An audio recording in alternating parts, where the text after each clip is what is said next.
So hi everyone, welcome to our presentation, Beyond the Canon using Black Studies subject headings in teaching. For today's session, we will start with introducing ourselves and how our project came to be. And that's including how we identified, well, basically Alessandra identified a current gap in information literacy instruction. And then we'll conclude with an interactive activity and Q&A. So feel free to put your questions in the chat at any time and we'll address them all at the end. All right. Hello, everybody. My name is Alessandra Otero Ramos. I am the Arts and Humanities Librarian at SUNY Geneseo, but I'm also the liaison librarian to the Black Study programs in Geneseo of Film Studies, which focus heavily on American history of cinema, African-American history of cinema. And now, Caterina.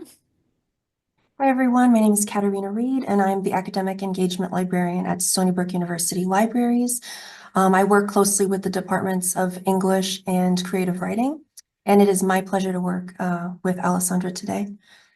Thank you. All right, so I guess we wanted to give you like an overview of how this came to be. As I mentioned earlier, I work closely with the arts and humanity programs at SUNY Geneseo, and that also includes English department, which has Black study scholars working there as well, and I work closely with them, and I usually collaborate with them in open level courses. And of course, I also teach like basics like level research instruction with focus on like how students use the database and the library catalog and where to find the library services in the website and that kind of things. But when I went to the upper level classes, I started noticing that our students already have an idea of how to use the library catalog and the databases. Like they know how to filter by author, and they knew also how to like combine the search terms in advanced search and using advanced search strategies, but yet I had them coming a lot to my office hours asking questions about, well, I'm using these terms and there's not information about my terms or about my research topic. And I was like, how come there's no information? We have a lot of databases here and a library catalog connected to other libraries. How come that you don't find information on Black studies specifically about this research topic? So I would ask them to show me what they have done so far. And I started noticing that, first of all, they were talking about the database as if they are talking to Google, you know, like using natural language and using also like phrases such as like when you talk to another people very casually about a specific topic, right? Also, I also noticed that the catalog record information was overlooked. So they would be focusing on, once they find a title that they like or they think it might be the fit for their topic, they will open up the record and they just focus on like, what is the full text? And they do not think critically about the information that the catalog record is offering them, specifically the subject headings. Because for me, it was important that they understood that subject headings give you more vocabulary and more terms for you to find information in the databases. Also, the importance of subject headings for me, it is like it connects this topic with other fields. It's not only focused like on psychology. This topic might be related or studied from the point of view of sociology, anthropology, business administration, and so forth. And subject headings lists or subject list in the database or the library catalog provide you with that information. So they were overlooking this information, and I thought, well, is it that I can, you know, create some kind of awareness of the importance of taking the time, at least 5 to 7 minutes, to read what the catalog record is telling you. You know, the catalog record is not there just for librarians. It's there for everybody that is doing research, right? So a couple of questions came up. As I mentioned earlier, like how can we teach students the value of subject headings? And I needed to add an extra phrase to this sentence. Also, how can we teach students the value of subject headings without sound or using a lot of library jargon? Because again, these are students for different programs. We are not teaching to other librarians or students to be librarians, right? So we needed to create, I was thinking about creating a class that create this awareness, but also there needs to be a hands-on activity where they can see the value and the difference between uses, like any terms that come to mind versus the subject headings that are used to classify the information in the databases and library catalog. And also, I wanted to them to understand why is it that it's worth looking at the subject area section of the catalog record when reading the catalog record. I mean, the catalog record provides a lot of information. It is a way like teaching them how to translate that and benefit their research strategies and use it to benefit their research strategies.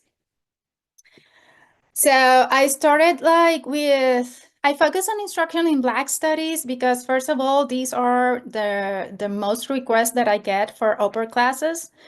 And also because since I've been working closely with the Black study scholars, there's like a build up collaboration there already happening that they trust what I bring to the table. So they allow me to tweak the classes and to go a little bit deeper when teaching about databases. So it's not only about talking why these databases are good and talking the difference between scholarly and popular sources. They allow me to explain subjects such as what is citation justice, right? What are the biases in the classification systems and that kind of things, which for me, it is important for the student to understand, not from the point of view of criticizing the system, but understanding that every system has flaws. And if you understand that, you can use that to benefit your research, to find the information you're looking for, right? All right, so we created the lesson plan. You can see it at the we created a toolkit that is located at the ACRL sandbox. And one of the things I need to stress out, when I started doing this lesson plan, I have this idea, but I'm not a cataloger, so I was really concerned about me using the terms correctly, because I have in this mind, we have system of organizations. I know they are control vocabulary. I know there's subject heading lists. Are control vocabularies and subject headings lists the same? So I was really concerned that I needed to know the difference, to have that clearly for me, the difference between these terms, so I can teach the students in a way that I don't confuse them. So I started researching in Google, and I step up on the African American Subject Funding Project, and they have a presentation. The reference to that presentation is on the reference list in the sandbox. You will get to see that at the end of the presentation. But the point is that that's how, doing this research and reading that presentation, that's how I connected with Caterina and Erica Brocco from Emory University. They are the ones that help me going through and deal with what are subject terms and what are control vocabulary and so forth. And thanks to them, I feel confident that this lesson plan clearly can teach students the value of subject headings. And also, because they work at the funnel, we were able to share the lesson plan with the African American Subject Funding Project, and they reviewed our lesson plan and the slides, and they gave a okay and feedback on how we can better translate this topic to the students. And also, thanks to Erica, we have this Black Studies subject heading list, which is one of the tools it is used in the lesson plan for the students to translate the keywords to subject headings or to database vocabulary. Okay, so if you have any questions, just let me know, please. Caterina, I don't know if you jumped here or if it is me again. I don't remember. That's okay. You could stay on the slide. So as Alessandra mentioned, I'm a member of the PCC SACO African American Subject Funnel Project, as well as the Funnels Outreach Subcommittee. And a lot of the work that we do obviously is related to cataloging. But, as Alessandra mentioned, our group our outreach subcommittee is led by Erica, and she had mentioned to us that Alessandra was working on instructional materials relating to Black Studies subject headings. And for me personally, as someone interested in both critical cataloging and instruction, I jumped on the opportunity to work with both Erica and Alessandra on this. It's not just a personal interest of mine, but it also had a direct impact on the course that I taught in fall 2024. So in fall 2024, I developed and taught a new 3-credit library course called Critical Information Literacy. And so when I met with Erica and Alessandra, I discovered that literally the project they were working on was exactly what I was planning to teach in my class. Actually, within the first couple of weeks of the class, it was something that I really wanted to present to my students. So with Alessandra's permission, I customized the lesson plan that she created with Erica, and I used the slides and the activity as a trial run. And the students greatly enjoyed the lesson. They realized that libraries are not neutral, and that something even that we think inconsequentially as, or they think inconsequentially as subject headings can have a huge impact on how and what we learn, and even how we think about people, right? So I paired this with watching the documentary Change the Subject, and we continued to have a discussion of bias in subject headings, and particularly how Black, Hispanic, and LGBTQIA communities are represented in the catalog. And I followed this up with readings that represent this as well. And our class discussion really shocked me because it took up a lot of time. Like, students were really interested in this. And because of the time spent on explaining certain concepts to the students, I was unable to use all the activities that were in the original lesson plan that we'll share at the end of this presentation. I also had a very large class, about 42 students, and I had to modify the activity. So I had started with the slides that Alessandra mentioned, and then we wanted to end with an activity. So I modified it. It's going to be a bit different than the activity that we share with you today, but I decided to have them work in groups and look at a topic. Think of a topic related to anything, social groups, race, gender, sexuality, that they want to learn more about, and to go into the library catalog and look for a book or an article that is associated with this topic. And then once they find this material, to look specifically at the subject headings. And so I asked them 3 questions. Does the subject heading adequately describe the topic of the book? Would you use different words to describe the concept that the subject heading is standing in for? And do the subject headings lead to any other relevant sources? And then the books that they came up with, and articles that they came up with, these are, I'm just going to share them with you. The first one was Alhambrista and the US-Mexico border, film, music, and stories of undocumented immigrants. The second was The Queer Public and Its Problem with Representation. The third was The Disability Rights Movement, From Charity to Confrontation. The fourth was Interracial Marriage, Expectations and Realities. Next was Real Wage Growth in the US Health Workforce and Narrowing of the Gender Pay Gap. And last was Do Values Matter? The Impact of Work Ethic and Traditional Gender Role Values on Female Labor Market Supply. And so what this displayed to me was not only that did they understand the activity, but that they found the titles and the subject headings that stressed marginalized voices and experience and research. And that was what I really wanted the students to understand, was that that there is a bias. If you're not specifically looking for these things, it might not show up on the top of your results. And just a tidbit, I always like to include quotes in presentations. When I began my class, I told my students that the point of it is to question everything and to be critical of what you read and to be intentional with what you research. And so I think Bell Hooks put it perfectly, that we all must live consciously, and living consciously means that we think critically about ourselves and the world we live in. We dare to ask ourselves the basic questions: who, what, when, where, and why. All right, so now we're gonna have our activity. Just keep in mind that this activity is a little bit longer. I just took it to fit today's presentation. And what we are gonna ask you is to please access the worksheet here and complete the instruction in the worksheet.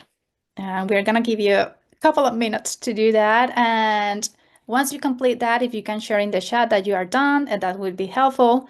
The idea here is like you share your ideas. What did you encounter by working in this activity in the chat with us, so we can just provide feedback or answer any questions that come out with. And if you have suggestions, I'm open for suggestions too. You know, this is like a lesson plan that it has been evolving each semester, and I'm pretty sure we can do more with this. So I'm gonna leave the slide there, and I'm gonna time it. Yeah, I think, yeah, we still have time, so we're good. I'm gonna time this.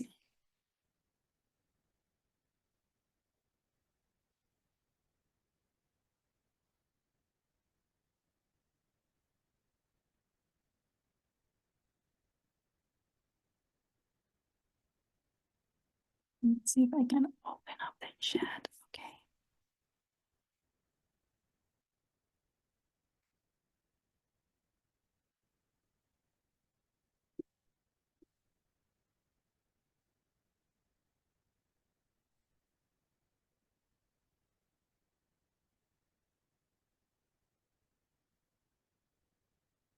I'm sorry about that.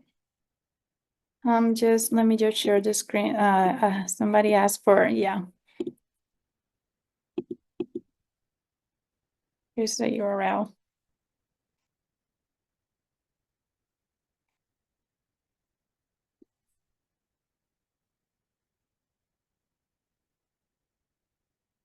Let's see, where is the chat over here?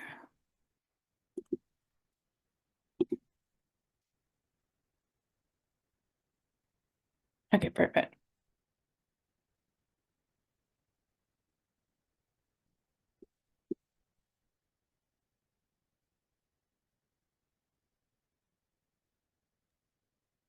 And while the audience is working on the worksheet, there's a question in the Q&A.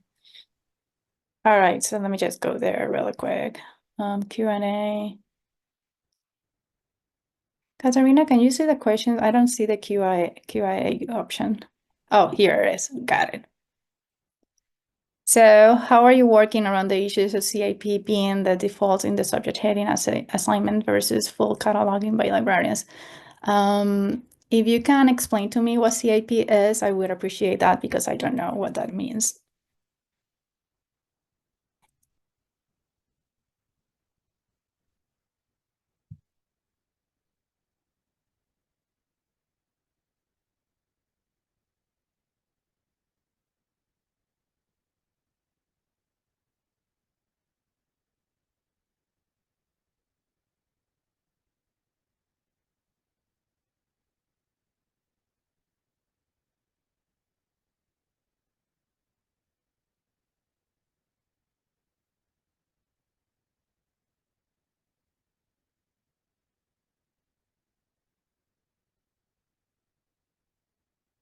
All right, there are 30 seconds left. Keep working. I hope you can achieve, can do some of the work, the worksheet. Okay, thank you. So the link is in the, okay, the document.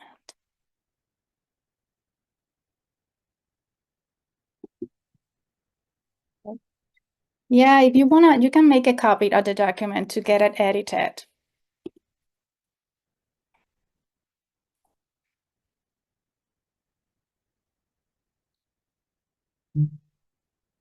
All right, so for those of you that could complete the activity, if not, please share in the chat your feedback.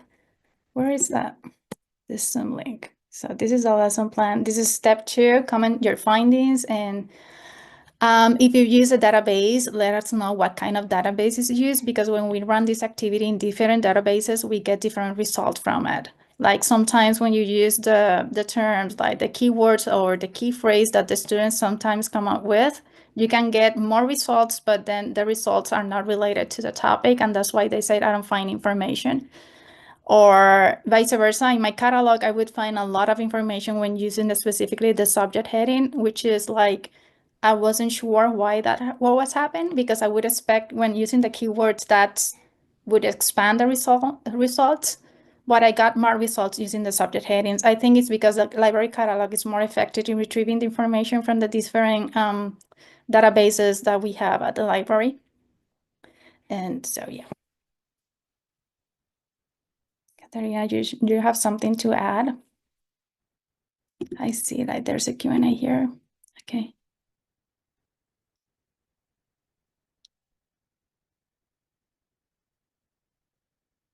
Oh, thank you, Mila, for your clarification. That would be a question I need to talk to the catalog at the library. So far, what we are focusing on in the subjects is what are the subjects that are assigned in the library catalog, and the different and how that can help you connect with others. Information. I'm not questioning that part. This is new to me, definitely, so I cannot make up an answer for that. But definitely, this is something I need to check on if I want to keep teaching this kind of instruction in upper level classes. Thank you for that feedback. Yeah, I just want to add on to that. So, Mila, that's actually a good point, because it might actually come up. The students that I taught, they were very suspect of subject headings after I taught them what they were.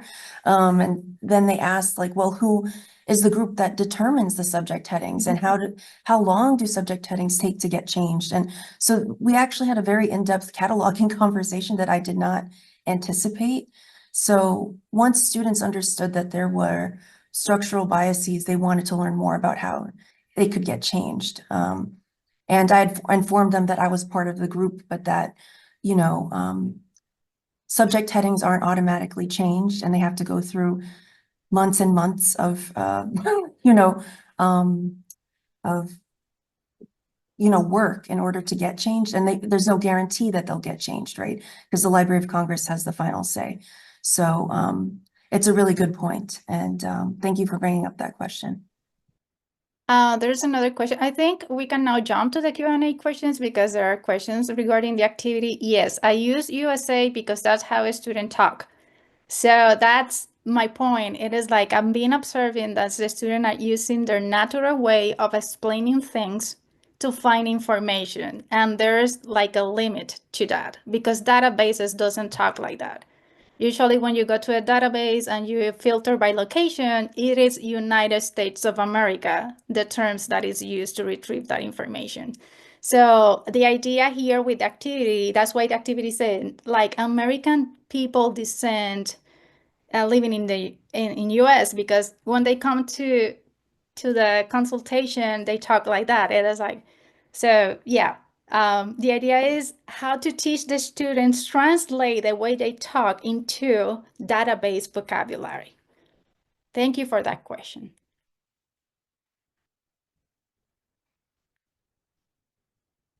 So I'm gonna read a couple of comments here with the activity. So somebody, Brittany, says, like, I entered those exact keywords into our library discovery layer to see what happened in a really broad search. One article used the subject heading African Americans, and one used the subject heading Black people. So there's you go. When that happens, sometimes the students, when I did this in an upper level class, and when that happens, so what I tell the student is, like, these are two good terms if they find that in their catalog, so they can expand their search results when they feel like, or describe better their topic by, in the advanced search, using the or Boolean operator. They can say African American or Black people to see how much results they can bring up. I think at some point in these lesson plans, it would be nice to talk about more in depth where does this term come from, and that does this term means to the community, in this case, like African Americans and Black people. But yeah, I'm not there yet with this lesson plan. Okay. Tatiana says, like, there are similar discussions in gender and women's studies as well, and other minority related topics. Yes, I agree. Mila, We have the LGBTQ librarian in my department. He's working with this kind of topic, and at some point we talk to like work together and made up like a similar subject heading list, but for LGBTQ studies and women's studies as well. I'm just focusing on Black study because this is what I'm embedded to right now. And well, and of course I cannot do everything by myself, but yeah, this is stuff that is going on in different fields. And I wonder, with introduction of AI assistant in library catalog, do you think there will be need to teach subject headings in the future? Interesting. What do you think, Caterina, about that? I think we'll have to see what happens, but Yeah, I think I think biases will always exist. So I think regardless if AI, generates them, or not. Oh, you mean AI assistance as in searching? Mhm. I still think that humans will need to tweak, whatever the AI comes up with. So it might even become more important, but who knows? Time will tell. Yeah, yeah. So,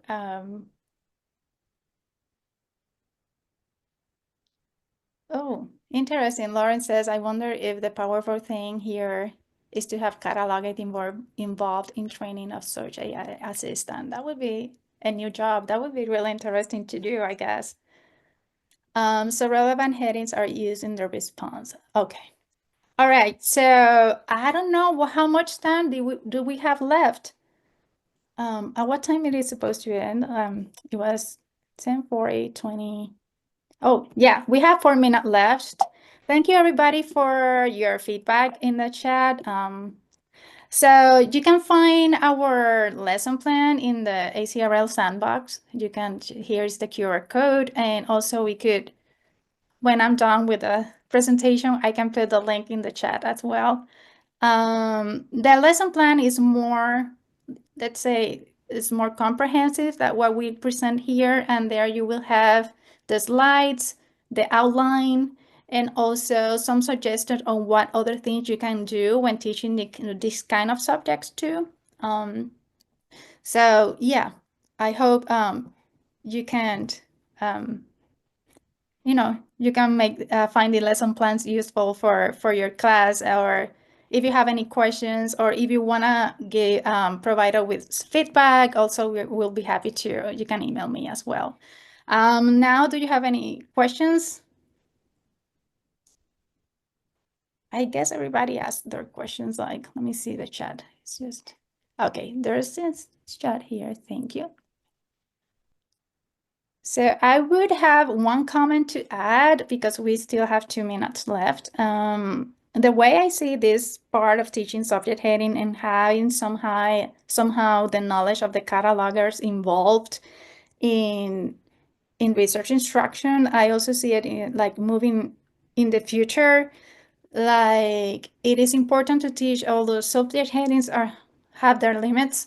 It is important to teach about this because also subject headings are the ones that we allowed also for visibility of other authors, and that will allow me to link the subject of citation justice and started to thinking about critically who are the people that you're citing in your papers. So moving forward, I hope I can evolve this, like I work on this lesson plan, and also teach students about how to critically think the people the voices they are using in their assignment as well, and how understanding how information is classified will help them to do that, because you can filter down to by authors in database and catalogs, and that's another realm too. How is it that names are used in library catalog, and if you have a Latino author use 2 last name, or sometimes they have 5 names, and those names get rid of because the library catalog allows just for 1 last name. So how is it that you identify that or make sure that that is the author you want to cite, and that kind of things? So I think yeah, this is an evolving lesson plan, like something, a work in progress thing. Caterina, do you want to add something else? Yeah, I don't know if this is relevant to what Mila was saying about the historical issues and how other groups work with changes. But when I work on the African American subject funnel project, I think there is intentionality with the proposed changes. And I mean, the other members of the group have done incredible work about changing subject headings that are just very problematic or are completely missing from the catalog, right? So if you look up the SECO, the funnel project, you could see all of the, not all, but many of the changes that have been made in the past few years. And I think in terms of working with other groups, there was, we had proposed a subject heading called African American Foodways, and I'm hoping, and I think the group is hoping that other marginalized groups or just underrepresented groups, right, like take on that something like that term, right? And then there can be, you know, Mexican American foodways and, you know, all these different types of things and ways of being that are just like left out of the catalog in general.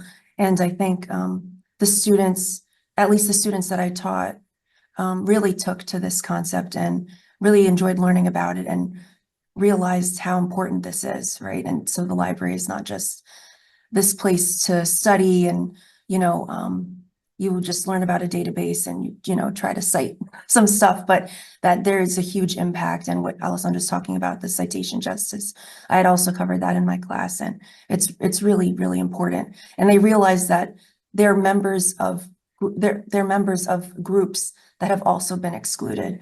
And so that it feels more personal to them. And so they take it more seriously.